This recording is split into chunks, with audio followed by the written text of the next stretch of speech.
오늘은 대림절 둘째 주일입니다. 온 세상을 구원하시기 위해서 육신의 몸을 입고 오신 예수님은 모든 인류가 기뻐하고 즐거워할 복음이 되십니다. 그러나 예수님의 오심을 기뻐하는 성탄절을 앞두고 사람들은 자기 일에만 몰두하면서 성탄절의 참된 의미를 모른 채 지나가고 있습니다. 성탄절은 그저 선물을 주고받는 날로 여기고 있고 예수님이 주인공이 아니라 산타클로스가 선물을 주는 날로 생각하게 되었습니다. 그리고 연인끼리 데이트하는 휴일쯤으로 생각하고 있습니다. 미국에서는 요즘 예수 그리스도께 즐겁게 예배드리자라는 의미인 메리 크리스마스라는 단어 대신에 휴일이라는 의미로 해피 할리데이 이런 말로 바꾸고 있습니다. 예수님의 그 탄생을 축하하는 그 특별한 의미를 퇴색시키면서 여러 휴일 중에 하나로 그렇게 바꾸려는 시도입니다. 세상에서 제일 불쌍한 사람은 바로 복음을 거부하는 사람입니다. 반대로 세상에서 제일 행복한 사람은 복음을 받아들이는 사람입니다. 우리가 예수님을 알고 예수님을 통해 하나님께로 돌아갈 수 있는 은혜를 얻게 된 것은 이 세상 무엇과도 바꿀 수 없는 복 중의 복임을 여러분 믿으시 바랍니다.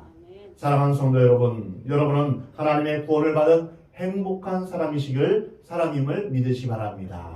신명기 33장 29절에 이스라엘이여 너는 행복한 사람이로다. 여호와의 구원을 너같이 얻은 백성이 누구냐? 이렇게 말씀하십니다. 이 말씀이 여러분에게 응하였음을 믿으시기 바랍니다. 하나님 앞에 나와 예배할 수 있다는 것은 얼마나 크고 놀라운 선물인지 모릅니다. 그러나 오늘 본문에서는 이 땅에 오신 예수님을 거부하고 불신앙으로 가득한 악한 사람들을 보게 됩니다. 오늘 본문 16절 17절 말씀입니다. 이 세대를 무엇으로 비유할까? 비유하건대 아이들이 장터에 앉아 제 동물을 불러 이르되 우리가 너희를 향하여 피리를 불어도 너희가 춤추지 않고 우리가 슬피 울어도 너희가 가슴을 치지 아니하였다 함이라. 여기서 예수님은 무감각하고 무정하고 비판적인 태도를 취하는 악의에 찬 세대를 소개하고 있습니다. 요즘 우리 세대를 어떻게 정의할 수 있을까요? 이러한 상황이 벌어지고 있는 이 시대를 무엇이라고 정의할 수 있을까요?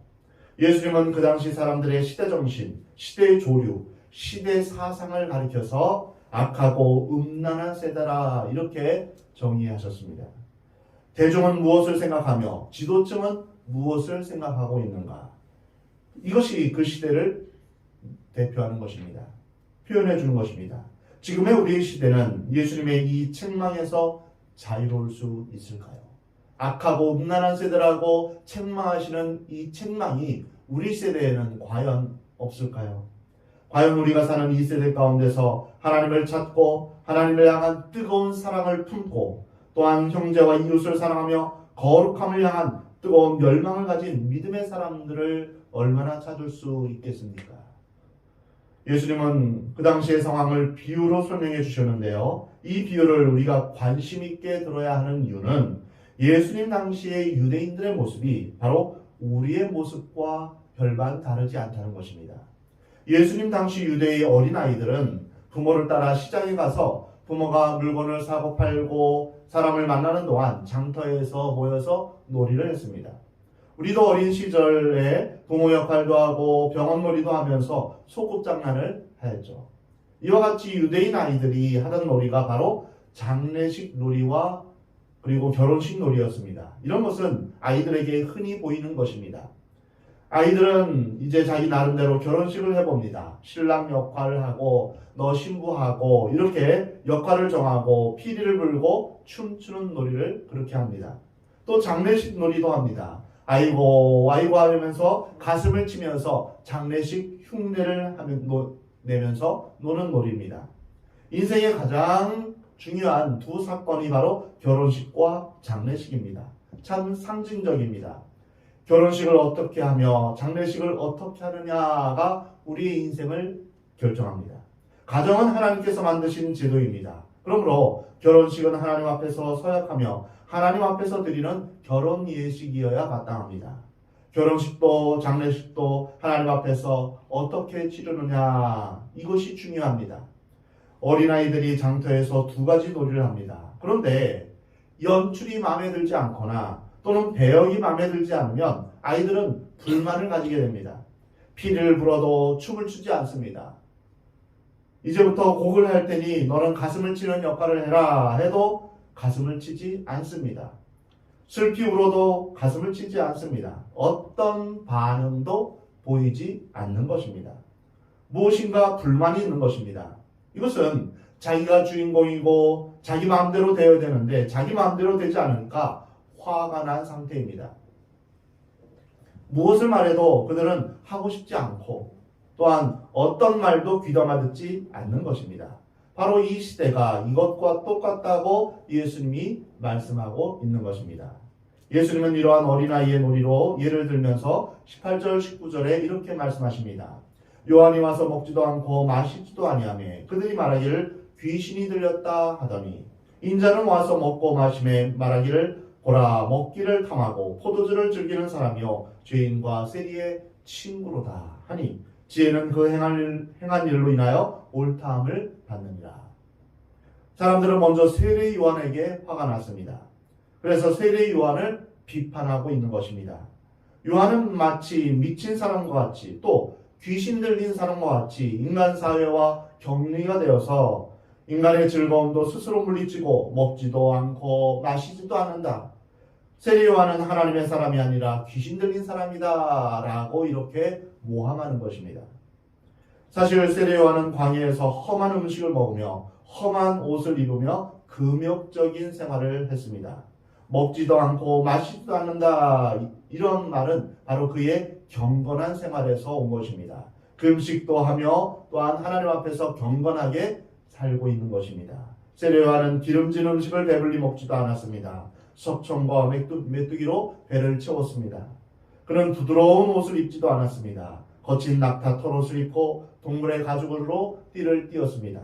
뿐만 아니라 입으로는 사람들 듣기 싫은 소리만 했습니다. 회개하라.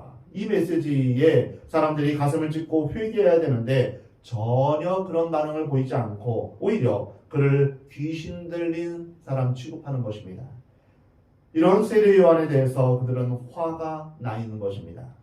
부정부패를 저지르는 사람들이 제일 싫어하는 사람은 자신과 달리 바르게 사는 사람들입니다. 같이 도둑질을 해야 좋은데 도둑질을 안 합니다. 그래서 싫은 것입니다. 어둠이 빛을 싫어하는 이유는 바로 빛이 오면 자신의 추하고 더러운 어두운 부분이 드러나기 때문입니다. 우리는 세상 사람들에게 있어서 세상의 빛으로 사는 존재입니다. 세상 사람들이 우리를 보고 화를 내는 것은 당연합니다. 같이 죄를 짓지 않고 도리어 착한 행실로 빛의 열매를 맺는 것을 싫어하기 때문입니다.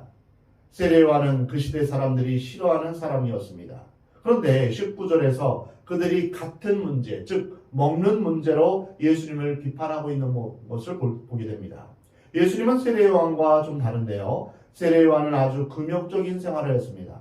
반면 예수님은 보통 사람처럼 사십니다. 같이 먹고 같이 자고 같이 즐기십니다. 그러니까 사람들이 또 그것을 싫어합니다. 그래서 예수님을 보고 먹기를 탐한다라고 그렇게 말합니다. 세례 요한은 먹지 않으니까 귀신 들렸다 이렇게 말하고 예수님은 잡수시니까 먹기를 탐하고 포도주만 좋아한다 이렇게 또 말하는 것입니다. 사람이 미우면 잘해도 믿고 못해도 믿습니다. 이래도 믿고 저래도 믿습니다. 문제는 그 사람이 어떤 행동을 했느냐 그것이 아니라 미워하는 그 마음입니다. 여러분 혹시 남편이 밉습니까? 아내가 믿습니까? 그 사람이 문제가 아니라 미워하는 나 자신이 문제인 것입니다. 반대로 사랑하는 사람은 이래도 좋고 저래도 좋습니다.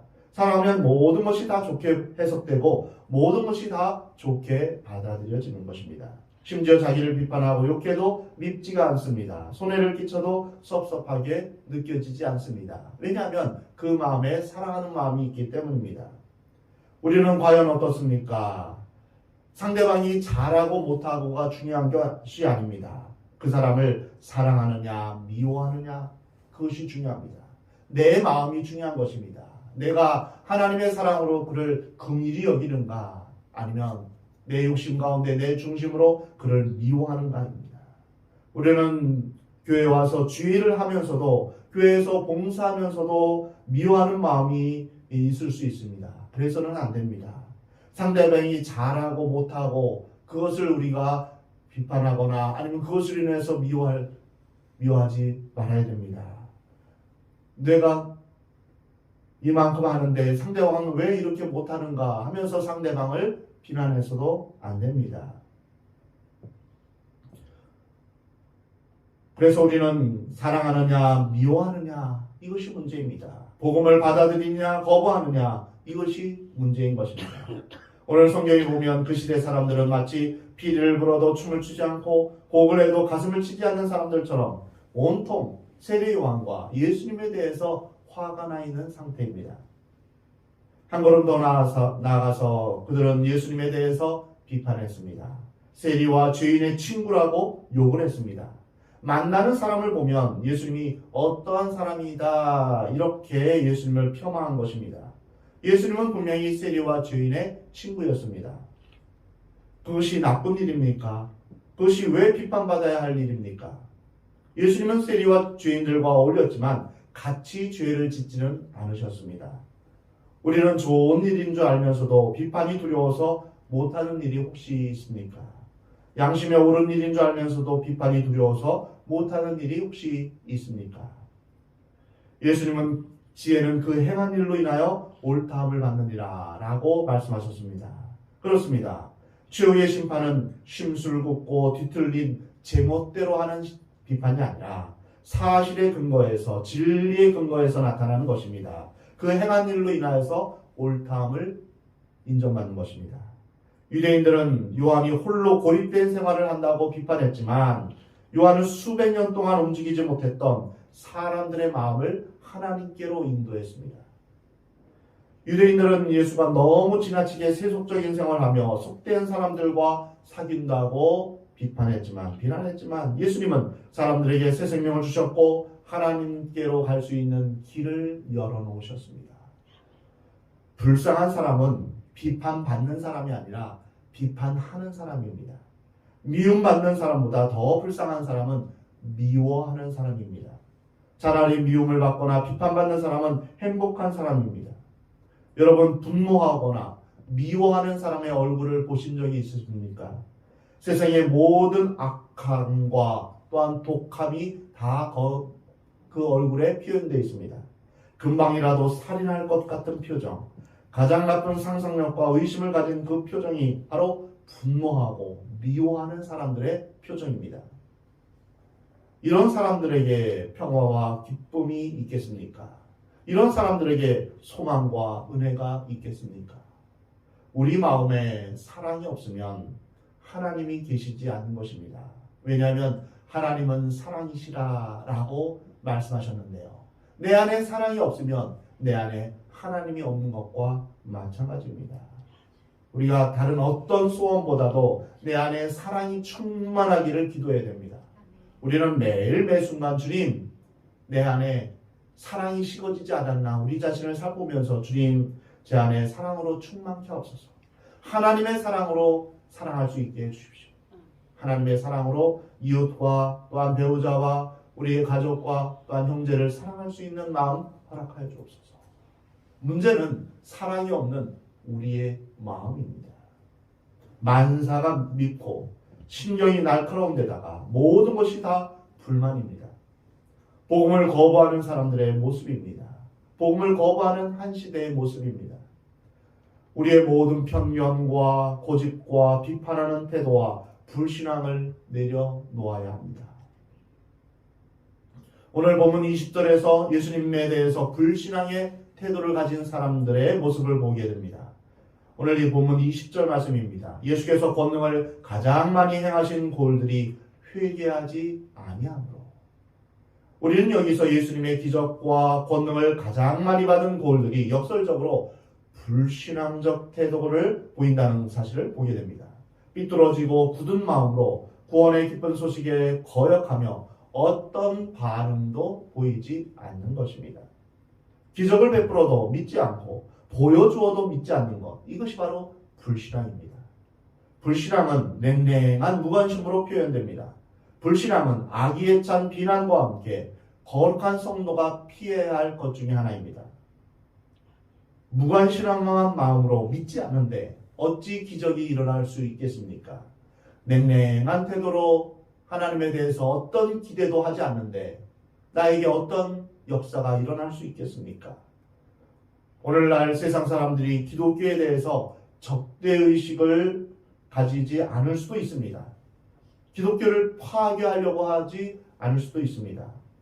오로지 창백한 무관심만 있을 뿐입니다. 사랑의 반대말은 무엇일까요? 미움보다는 무관심입니다. 무관심은 불신앙의 표현이며 심각한 죄입니다. 무관심과 불신앙이 있는 곳에는 어떤 기적도 일어나지 않을 것입니다. 불신앙과 무관심이 있는 곳에는 오히려 무서운 심판이 있을 것이라고 말씀하십니다. 오늘 본문 21절에서 화 있을진저 고라시나 화 있을진저 벳세다야 너에게 행한 모든 권능을 두로와 시돈에서 행하였더라면 그들이 벌써 베옷을 입고 제앉아 회개하였으리라. 말씀을 듣는 대로 변화되며 회개의 열매, 삶의 열매를 맺는 사람들이 있습니다. 이러한 사람들이 복이 있습니다. 반면에 말씀을 많이 듣고 성경을 공부해도 복음을 받아들이지 않고 계속 불신앙적인 상태에 있는 사람들이 있습니다. 자기중심적인 생각을 내려놓지 않고 회개하지 않는 것입니다. 오늘 본문 22절에서 24절 말씀입니다. 내가 너희에게 이르노니 심판날에 두로와 시돈이 너희보다 견디기 쉬우리라. 가버나움아 내가 하늘에까지 높아지겠느냐 음부에까지 낮아지리라. 내게 한 모든 권능을 소돔에서 행하였더라면 그 성이 오늘까지 있었으리라. 내가 너희에게 이르노니 심판날에 소돔 땅이 너보다 견디기 쉬우리라 하시니라. 여기서 먼저 우리는 예수님을 먼저 믿은 사람들이 깨달아야 될 말씀이 있습니다. 예수님을 본 사람이 회개하지 않으면, 먼저 깨닫지 못하면 예수님을 보지 못한 사람보다 더 큰 심판을 받게 된다는 것입니다. 더 큰 특권을 누리면서도 예수님께 올바른 반응을 보이지 않는다면 더 큰 심판에 직면하게 된다는 것입니다. 말씀을 들었어도 내가 변화되지 않으면 불신자보다 더 큰 심판을 받게 된다는 것입니다. 교회에 나오는 것으로 만족해서는 안 됩니다. 우리의 삶의 태도와 우리의 마음의 자세가 바뀌어야 됩니다. 회개해야 됩니다. 기적을 보는 것보다, 권능을 보는 것보다 더 중요한 것은 회개하고 변화되는 것입니다. 교회에서 봉사하고 일하는 것보다, 그리고 여러 교회 직분을 받는 것보다 더 중요한 것은 우리가 변화되는 것입니다. 복음을 믿고 회개하는 것, 이것보다 더 중요한 것은 없습니다. 진정으로 변화되지 않고 예배만 참석하거나 성찬 예식에 참여하는 것은 죄입니다. 사랑하는 성도 여러분 중에 혹시 쾌락에 몸을 담그고 탐욕의 생각을 버리지 않고 있다면 주님 앞에 나와 고백하시기 바랍니다. 도움을 구하시기 바랍니다. 그리고 자신의 죄성을 주님 앞에 고백하며 주님 앞에 기도하시기 바랍니다. 오 주님, 저를 도와주옵소서. 하나님 아닌 것에 더 관심을 가졌던 것을 용서하여 주옵소서.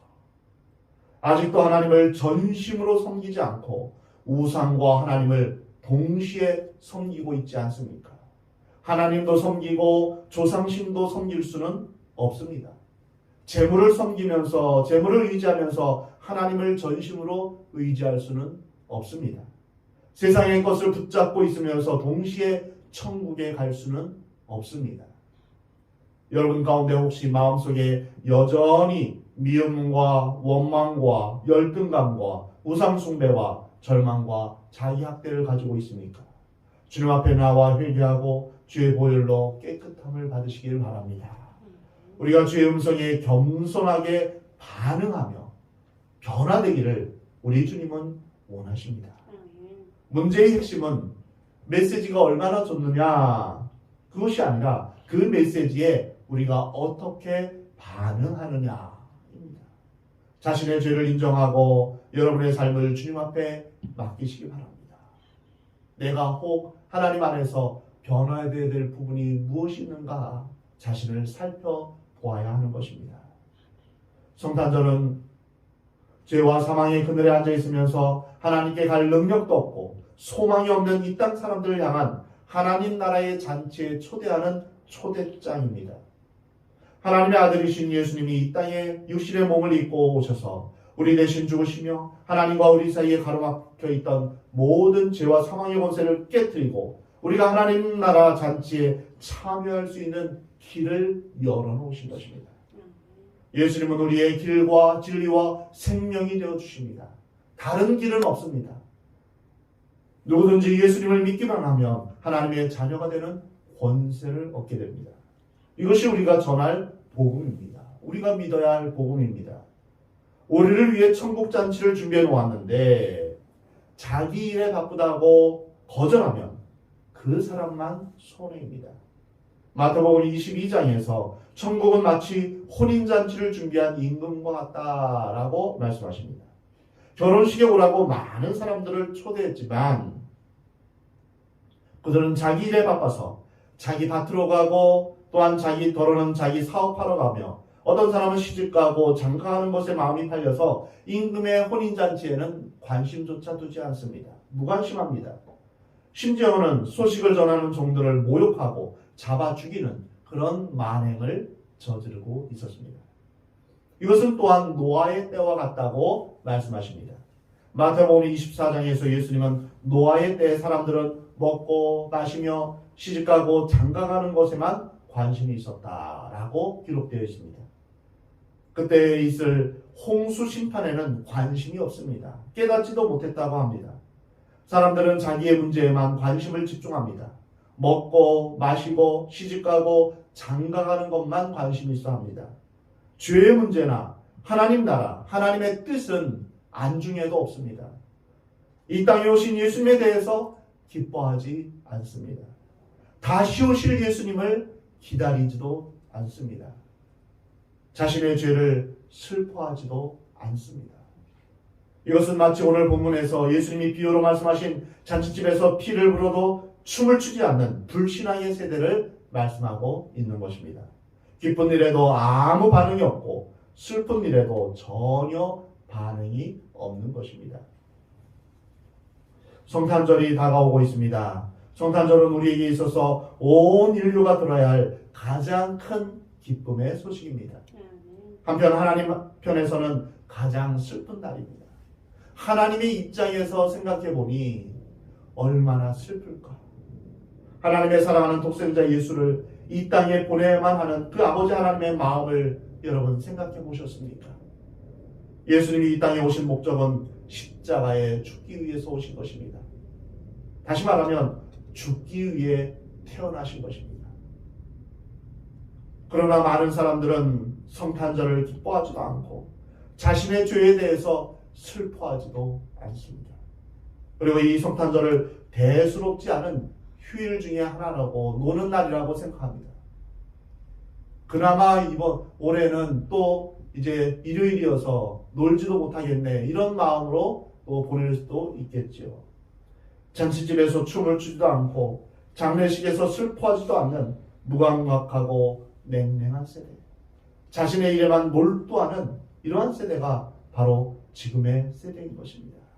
하나님을 사랑하지도 않고 다른 이웃을 사랑하지도 않는 무감각함과 무관심과 무정한 세대가 바로 지금의 세대입니다. 사랑하는 성도 여러분, 다가오는 성탄절을 맞이하면서 하나님의 말씀에 전심으로 반응하는 여러분 되시기를 주의 이름으로 축원합니다. 내가 지금 무엇에 관심을 가지고 있는가? 내가 진짜로 관심을 갖고 있는 것이 무엇인가?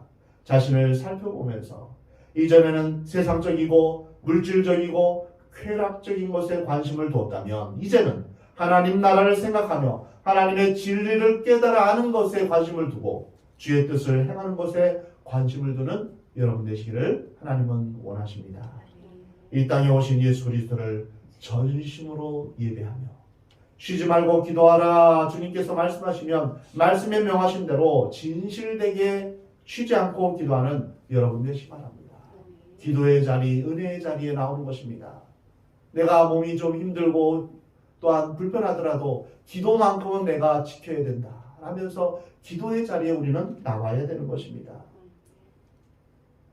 매일 매 순간 나에게 주시는 주의 말씀을 귀 기울이면서 주의 말씀에 민감하게 반응하시는 여러분 되시기 바랍니다.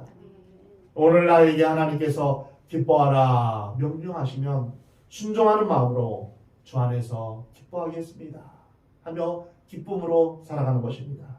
하나님께서 우리에게 사랑하라 말씀하시면 하나님을 사랑하고 이웃을 사랑하는, 그래서 하나님의 사랑으로 사랑하는 우리가 되기를 하나님 원하십니다. 주님께서 우리에게 찬송하라 라고 말씀하시면 온 마음과 정성을 다하여 우리가 찬양과 경배를 주님 앞에 드려야 될 것입니다.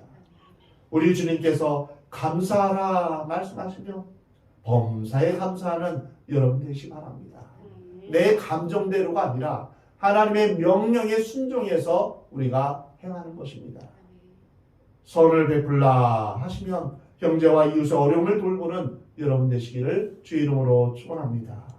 그리하여 이 냉랭하고 무관심한 무정한 이 세대 사람들과는 구별된 하나님 말씀에 열정적으로 반응하는 거룩한 성도로 사는 저와 여러분이 되기를 하나님은 원하십니다.